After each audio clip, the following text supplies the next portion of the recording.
Andiamo subito nella puntata di oggi. Puntata divertente, che forse durerà anche un po' più del solito a proposito di tempo.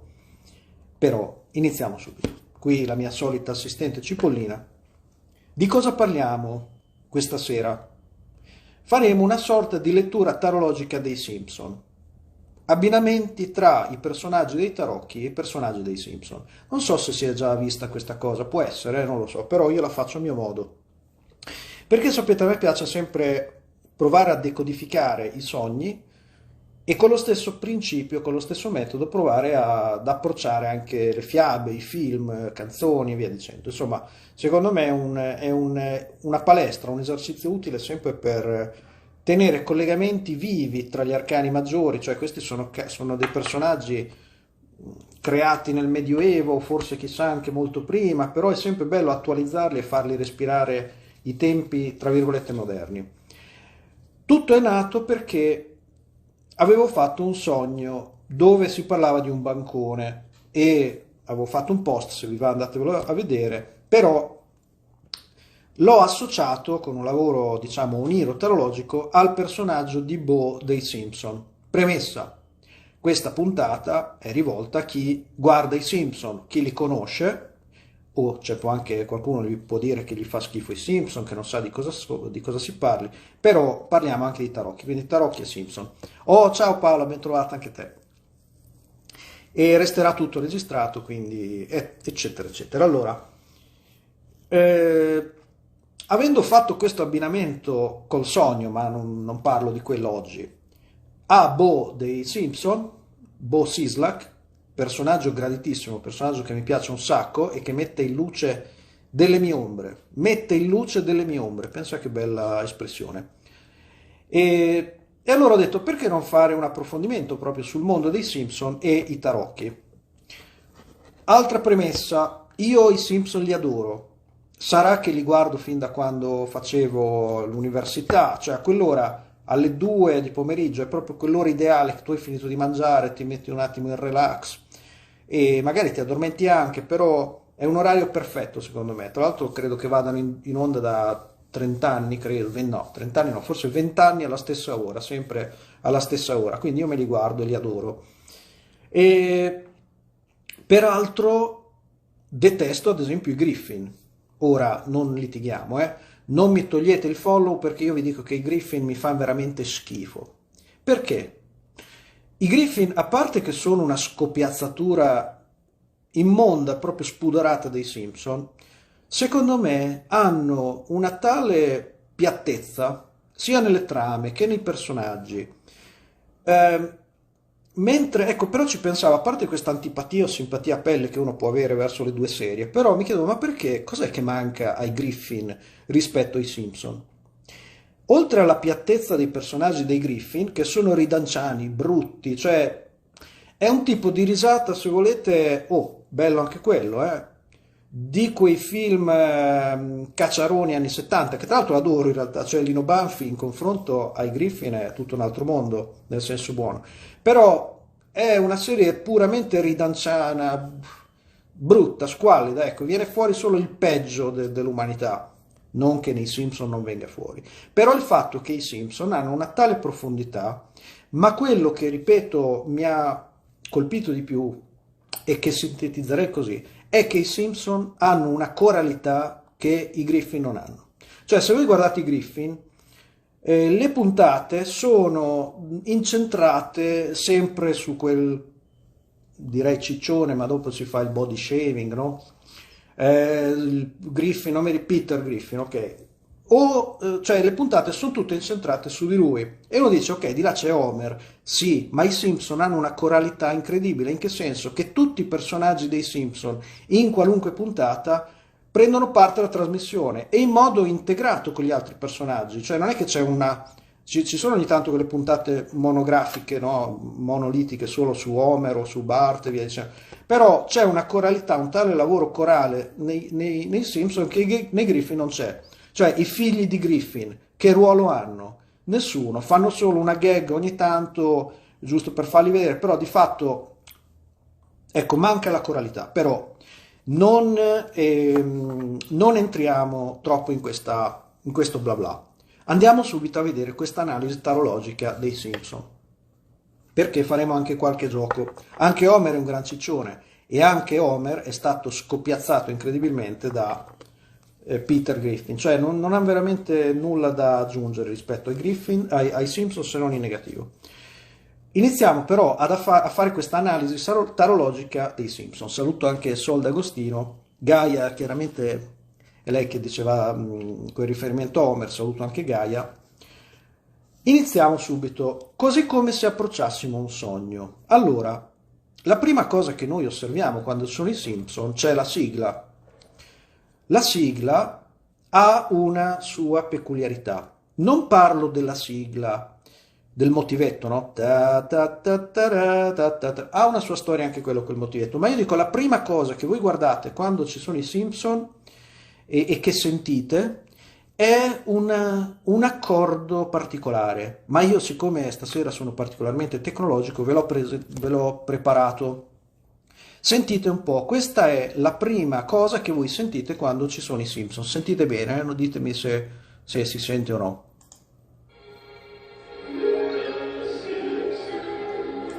Avete sentito? Ve lo faccio risentire.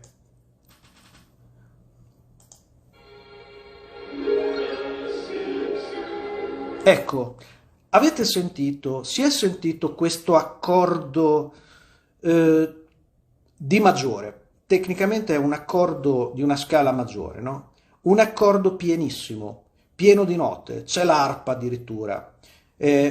Ora facciamo proprio questa analisi subito con i tarocchi. Oh, ciao Jess. Cosa vi fa venire in mente questo tipo di accordo?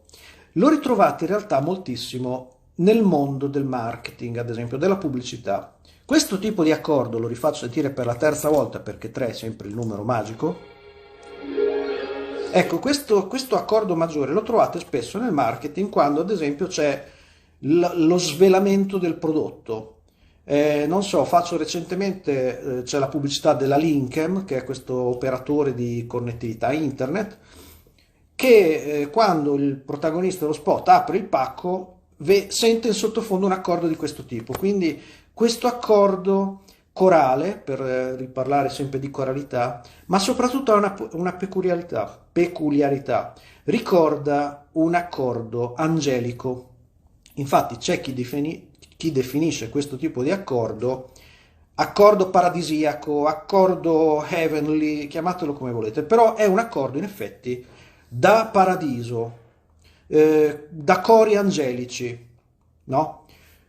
E questo è quindi un primo elemento già per provare ad inquadrare, già fin dalla sigla, di cosa parleranno i Simpson. Oh, grande Clara, ciao, ben trovata. Anche Artura e Joshua. Quindi già questo è un primo elemento. Oh, mentre vi dico questa cosa, iniziate già a far mente locale su quale arcano maggiore trasmette quest'idea. Quindi abbiamo messo lì in un punto questo accordo paradisiaco. Però cosa si vede anche, è importante anche l'abbinamento visivo. Si vede delle nubi, delle nuvole che si aprono e appare la scritta dei Simpson. E allora anche qui facciamoci aiutare nell'individuare, ad esempio, dove i tarocchi parlano di questo aspetto, dove nei tarocchi si vede questo tema delle nuvole che si aprono, delle nubi che hanno un significato ben preciso. Facciamo il solito quiz che andrà, cioè la risposta la vedo sempre 2 minuti dopo che l'ho mostrata. E Jess, la puntata dopo la tengo salvata qua sempre sul mio feed. Quindi ripeto, abbiamo messo lì 2 elementi, questo coro angelico e queste nuvole che appaiono. Dove le ritroviamo nei tarocchi? Faccio qui a mo' di grande suspense, ma tanto si vedrà subito appena vedo il primo, ecco, il 20. Il giudizio, ecco, perfetto. Nel giudizio noi troviamo queste 3 cose. L'apparizione angelica, il suono, la musica, questo accordo paradisiaco e qualcosa che squarcia il velo del cielo perché si manifesta un'entità superiore, diciamo superumana. Quindi tornando ad esempio alla simbologia del giudizio, ma ad esempio negli arcani minori lo trovate anche nell'asso di bastoni, no? Questa mano sembra comparire dal nulla in questo nembo che accompagna spesso in ogni raffigurazione antica l'apparizione della divinità. Quante volte vediamo ad esempio la mano di Dio, l'occhio di Dio circondato da una nube di elementi. Anche nel mondo ad esempio trovate, anche se poi col tempo sì, sono un po' tutto pasticciato, no? Però anche l'apparizione di questi quattro esseri sono accompagnati dal cielo che si apre, da una nube divina che si apre, ok? Tutto questo sbrodolamento per introdurre i Simpson. Allora, se i Simpson ci accolgono con queste tematiche che noi riconduciamo al giudizio, ci dobbiamo aspettare allora che i Simpson abbiano come sfondo il tema del giudizio. Sul giudizio non faremo una lezione ovviamente su cosa vuol dire, però spesso colpisce che il giudizio venga associato nelle letture anche tradizionali a tutte cose fantastiche, tutte cose meravigliose, il miracolo, la risoluzione divina, la resurrezione dei morti. Del resto siamo a un passo dal mondo, certo, bene, ma sempre di giudizio universale parliamo. L'angelo che squilla la tromba viene anche ad annunciare la fine dei tempi, l'Apocalisse, cioè la distruzione. Perché? Perché semplicemente se uno fa un percorso alla ricerca di quella paradisiaca totalità del mondo, è chiaro che è un gioco arduo, cioè uno questo lo consegue solo se ha superato questo stadio di catastrofe del giudizio. Cioè giudizio, ripeto, ci sono gli zombie che risalgono dalle viscere della terra, per dargli una lettura sempre cinematografica. È una lotta finale, l'Armageddon, la fine dei tempi, che chiaramente è anche catastrofica. E quindi i Simpson sono questi in realtà, sotto questa chiave giudizio dei tarocchi. Cioè nei Simpson, nella Springfield, noi in effetti assistiamo alla collettività apocalittica, cioè all'umanità all'ultimo stadio del proprio sviluppo. Noi vedendo i Simpson ci aspettiamo che di lì a poco ci sia il giudizio universale, come dire, le regole all'interno di Springfield, la vita di Springfield, la bruttura dei personaggi dei Simpson è talmente atroce, surreale, grottesca che lì ti aspetti che Dio dica ok, buona, anche questa generazione di terrestri fa schifo, mandiamo un diluvio universale perché se siamo ridotti così siamo in clima di giudizio. Quindi tutto il tema dei Simpson è apocalittico, tanto che su Springfield aleggia questo terrore apocalittico della centrale radioattiva, della centrale nucleare, che anche quella in qualche puntata si arriva sempre al pulsante apocalittico che fa esplodere la centrale, no? Però in tutto questo c'è anche un'altra piccola chiave di lettura. Giudizio universale. Chi è che si salva nei Simpson? L'unico personaggio che Dio, diciamo così, vedendo Springfield dice guarda, tutti potete scomparire ma a te ti salvo. Chi è secondo voi? Mi aspetto, cioè spero che qualcuno conosca i Simpson in modo da poter entrare così nel dettaglio. E chi è secondo voi nei Simpson che merita di essere salvato e di risuscitare, diciamo così, o di fare questo salto di livello per un'umanità migliore? Do qualche secondo per riflettere. Io la risposta ce l'ho. Brava. Maggie è l'unica. Marge, non lo so, dopo ne parliamo di Marge. Maggie è uno spirito puro, non che sia un angioletto, perché chiaramente anche lei ha il gene dei Simpson, no? Maggie, però è un personaggio fanciullino, quindi che richiama questo fanciullino puro e anche un po', se volete, svezzato, cioè Maggie ha certi atteggiamenti maturi già, anche pur essendo piccolina, però è uno spirito puro. A Maggie, anche lei, capitano sempre un sacco di avventure, però ne esce sempre integra e anche quando fa delle cose, tipo quando spara a Barnes, no? Che guarda caso parleremo dopo di Mr. Barnes. Barnes è un po' l'anticristo, no? E Maggie fa fuori l'anticristo, quindi anche questa è una metafora biblica del giudizio. Però la purezza di questo fanciullino lo riportiamo a Maggie. E, bene, questo è per inquadrare in generale i Simpson nel loro contesto.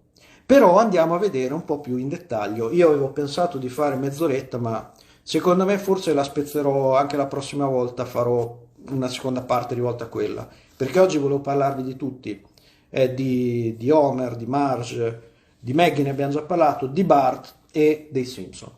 Ma iniziamo a vedere il protagonista perlomeno, Homer Simpson. E allora, così esattamente come faremmo nell'analizzare un sogno o una fiaba, iniziamo a tratteggiare le caratteristiche elementari di Homer per capire poi a quale personaggio legarlo. Allora, come potremmo descrivere Homer? Sicuramente Homer è perdonate il termine, un coglionazzo, un tipo fuori di testa. È uno che veramente, come dire, sovverte veramente tutte le logiche civili di convivenza con gli altri. Homer è, diciamolo all'inglese, è un fool. Cioè quando gli americani, gli inglesi dicono fool, cioè la parola fool, indica questo, un coglione, un idiota. Ecco, Homer è un idiota. Lo potremmo descrivere decisamente con questo termine. E anche però Homer fa ridere, Homer è il motore di tutte le dinamiche poi all'interno dei Simpson. E quindi, già dicendo questo, iniziamo a tratteggiare qualche contorno di un arcano maggiore che secondo me descrive alla perfezione Homer. È un po' l'idiota di Springfield. Tutti ridono con Homer. Quindi, chi definireste Homer? Ecco, vedo Arturo Grimilde che ha beccato in pieno il folle. The Fool, non a caso, Fool è anche riportato, non qui ma negli Jean Noblet, ad esempio, le folle, il folle. Ma questo è anche il buffone chiamato. Questo termine buffone richiama l'aria, cioè essendo che il matto ha anche a che fare con il vento, con la libertà assoluta, senza limiti e senza vincoli, il matto, sapete, dà aria a tutto il mazzo dei tarocchi. È il jolly, quindi può andare ovunque, può spaziare ovunque come il vento, tanto che, lo sapete, anche in questa versione di Conver lui cammina sull'azzurro, sulle nuvole, no? Però il matto, quindi, è fortemente legato a questo tema dell'aria, che anche puffare, ad esempio, il verbo puffare, che è puff puff anche nei fumetti, no? Ha a che fare con l'aria. Homer è gonfio d'aria, Homer è un ciccione, sempre per il discorso di body shaming, poi come se fossi magro io. Homer è pieno d'aria, Homer ingurgita tutto, cibi, birra, Homer è un ubriacone anche. Si fa sempre le sue birre DAF e la birra, sapete, noi maschietti che spesso beviamo molta birra, ci viene subito la panza, no? Ci gonfiamo, la birra gonfia, aria. Homer divora qualunque genere di trasmissione televisiva e, ad esempio, l'etere, quando si dice sempre all'americana on air, vuol dire in diretta, è anche questo un elemento collegato all'aria che Homer ingurgita. Homer, come il matto, si fa sospingere da ogni umore, da ogni cambiamento di vento. Ha sentito dire qualcosa alla televisione, allora subito si butta in una certa avventura improvvisata. Homer è assolutamente stupido come il matto, però, ripeto, a differenza di Griffin, il bello dei Simpson è che questi archetipi, in questo caso del buffone, del matto, del jester, diciamo così, nei Simpson tutti gli archetipi vivono però nella loro duplicità. In questo senso abbiamo parlato solo degli elementi negativi del matto, del povero Homer, ma Homer ha anche tanti aspetti positivi, esattamente come il matto. Quali sono gli aspetti positivi del matto? Abbiamo parlato di questa correlazione col vento, quindi la libertà. Però se ci fate caso, anche a Homer, qualunque porcata egli faccia, gli va sempre bene. Ne esce sempre, ne sopravvive sempre, anche quando cade da una montagna di 300 metri, Homer sopravvive. Come il matto, perché è l'aria, perché è leggero. È un po' come se avete presente l'inizio di... eh, cavolo, mi vengono sempre questi lapsus. Di Forrest Gump. All'inizio di Forrest Gump, che anche lui è un folle, in quel caso anche perché ha delle, diciamo, dei disturbi cognitivi, no? In senso stretto, è matto anche da quel punto di vista. Nell'inizio di Forrest Gump si vede questa piuma che svolazza ed esattamente come quella piuma trasporta Forrest Gump nelle più incredibili avventure, anche Homer è così. Homer, facendosi anche nel male trasportare da ogni genere di visceralità o di aria che gira attorno a lui, incappa sempre in avventure straordinarie e ne esce sempre come ne esce Homer, come il matto. Il matto è circolare, non ha bisogno di imparare niente il matto, perché lo sapete, il matto è anche l'altra versione di chi ha raggiunto il mondo. È il tema anche del Buddha idiota, cioè dell'illuminato, di chi ha questo sorriso da ebete perché ha visto già, ha conosciuto già tutto, ha già fatto esperienza di tutto. Però è chiaro che Homer è ben lontano da quell'aspetto pienamente luminoso del matto, no? Ha anche, ripeto, queste connotazioni molto negative del matto. E faccio un altro esempio, c'è quella puntata dove c'è quel collega di Homer che si chiama Grimes, Frank Grimes, che non se la può prendere. Vede Homer che fa tutto quello che vuole senza che nessuno gli dica niente, perché la gente dice: ma quello è Homer, ma cosa ci vuoi fare? Come dire, è lo scemo del villaggio, non ti puoi incazzare con Homer, cioè fa così. E allora questo dice: ah sì, allora anch'io faccio come Homer. Allora inizia a fare un po', a girare nella centrale elettrica: ah, ma io faccio come Homer, tanto mi va tutto bene. No, a te no, Frank Grimes, a te no, perché tu non sei Homer. Tu, se vuoi, sei come in quel proverbio che si dice, che mi hanno insegnato recentemente: il cane mozzica sempre lo stracciato. Cioè, Frank Grimes, vabbè, una parentesi, il personaggio veramente che c'è in una puntata, dove il destino in quel caso si diverte come questo cane a insistere negativamente sul personaggio. Homer no, Homer per fortuna è sospinto da questo cagnolino che lo butta ad affrontare con grande scelleratezza tante avventure.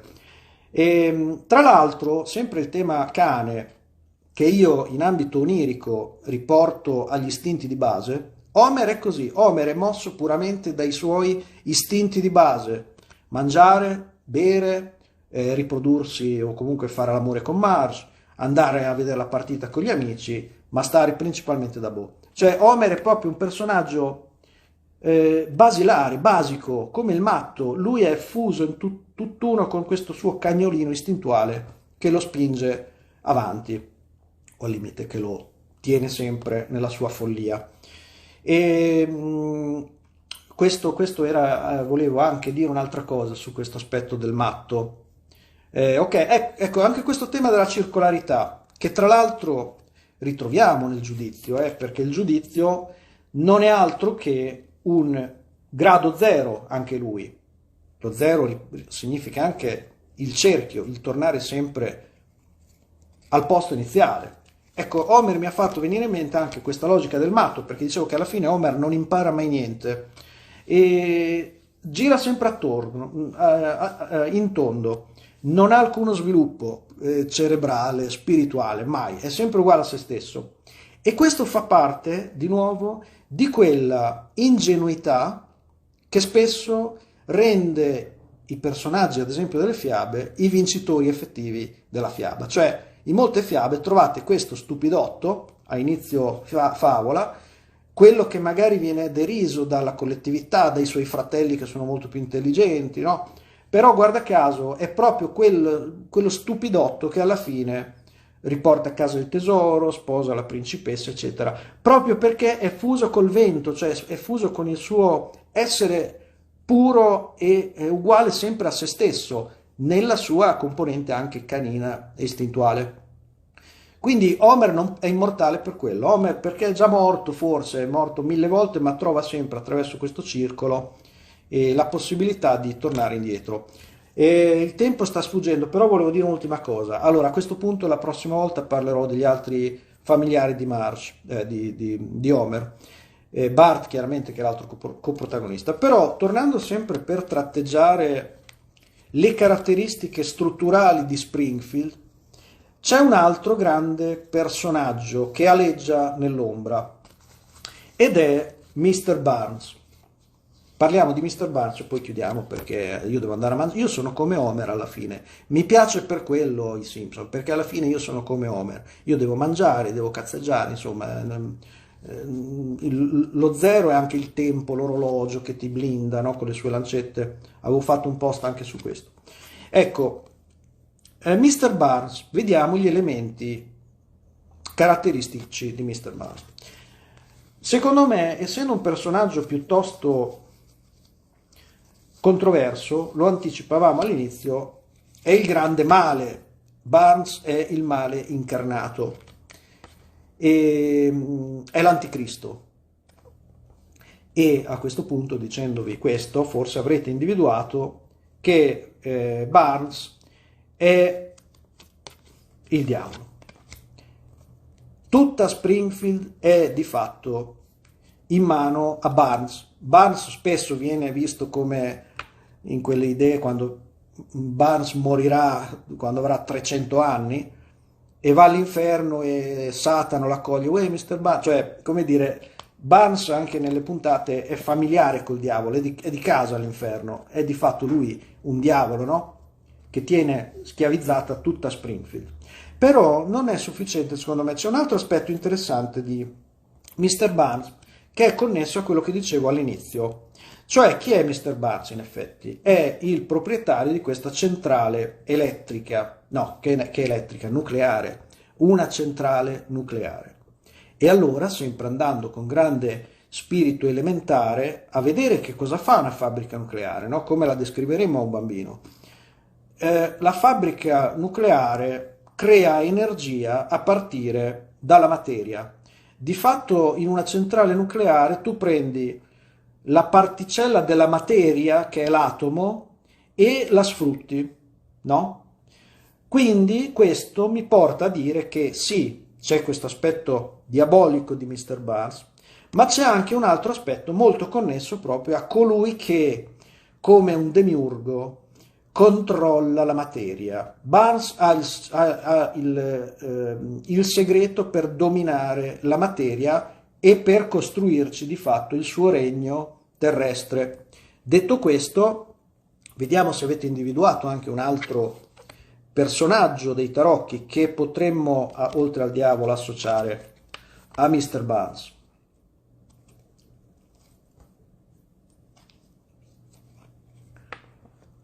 Io lo so che tanto dopo me lo dite, per cui inizio già a prepararlo.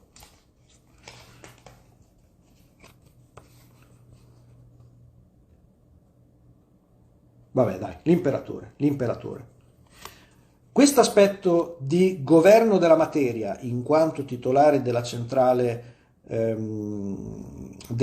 nucleare. Ecco, Gaia dice il mago. In realtà il mago è vero che armeggia, ma fa di fatto una vera magia. Il mago è vero che controlla la materia, ma è anche molto spirituale.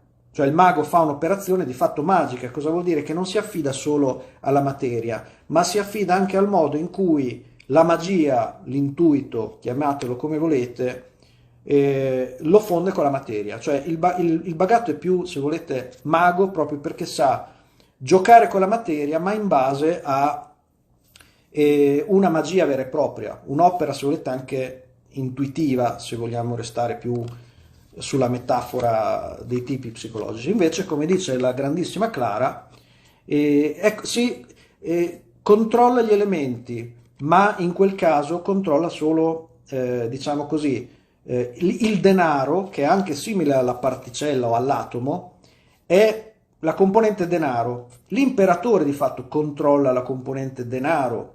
Il bagatto sì, controlla anche il denaro, la materia, ma controlla anche i bastoni e tutti gli altri due semi, no? Quindi è più completo anche se molto in embrione. Invece no, l'imperatore non gliene frega niente della magia, lui governa con il potere che si è accaparrato, anche grazie a un'opera solida, intellettuale, cioè dietro alla costruzione della centrale elettrica, scusa, dico sempre, di una centrale nucleare c'è comunque la scienza, no? L'imperatore è uno scienziato, non è ad esempio come il bagatto, il papa al limite. L'imperatore è uno scienziato, governa la materia.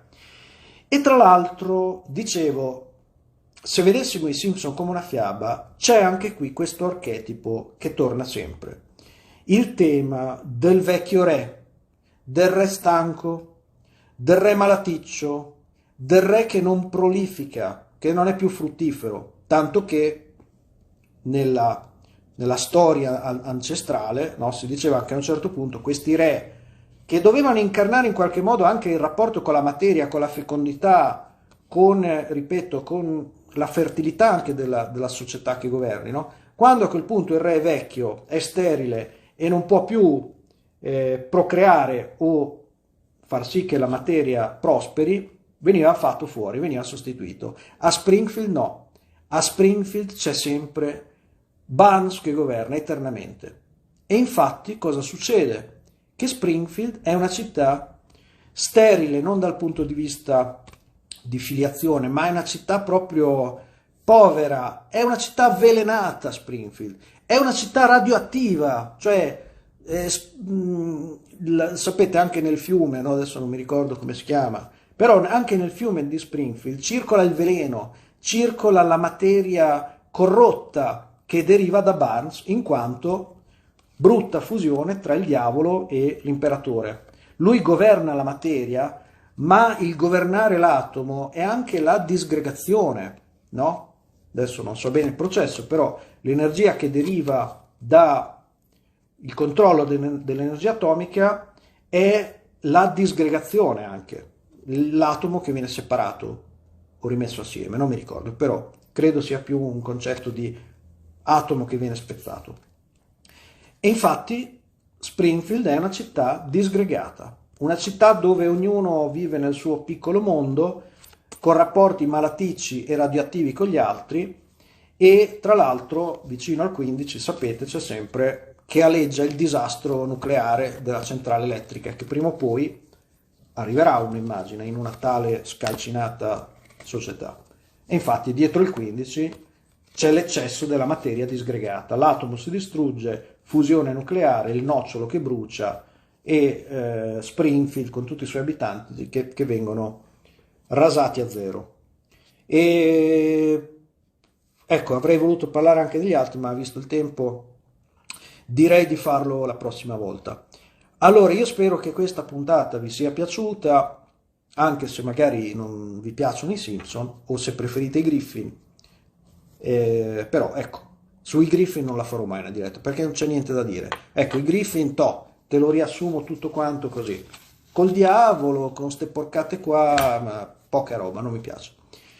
Grazie mille, grazie Arturo, grazie a Gaia, Clara, Barbara, Chiara, a tutti quelli che sono stati qua. Ci vediamo, vado a mangiare. Buona serata e alla prossima. Grazie mille Clara, grazie, un bacio, un abbraccio. È sempre mercoledì prossimo, credo. E, comunque ecco, lo metterò sempre sulle mie dirette e farò delle stories in cui vi ricorderò che c'è la diretta. Grazie, grazie, grazie, a presto e sì, la salvo comunque, sempre sul mio feed. A presto, buona serata e ciao anche da Cipollina. Bau bau, ciao ciao ciao ciao ciao. E sempre alle 19 le faccio. Grazie ancora. A presto.